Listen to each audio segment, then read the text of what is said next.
Were you bored in history class? Tired of textbooks throwing a bunch of names and dates at you and turning the whole thing into an elaborate memory test?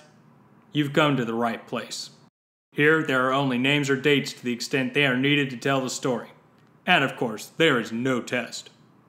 I'm a fan of history, which is why I got a degree in the subject. I've always had a knack for explaining history in an understandable and interesting way.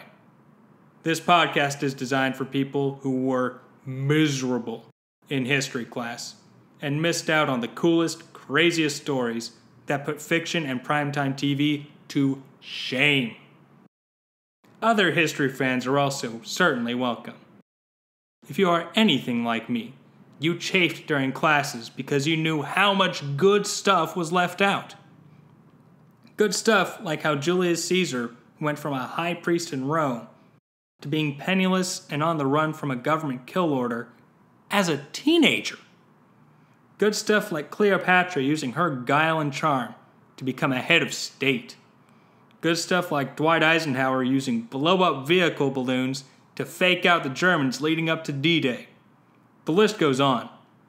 Somewhere along the line, we forgot why history is taught.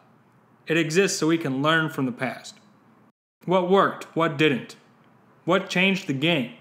What patterns repeat themselves so we can see what's coming next? What does it say about the nature of humanity, both good and bad? I hope you enjoy this podcast. I purposely keep episodes short because I know you have a life.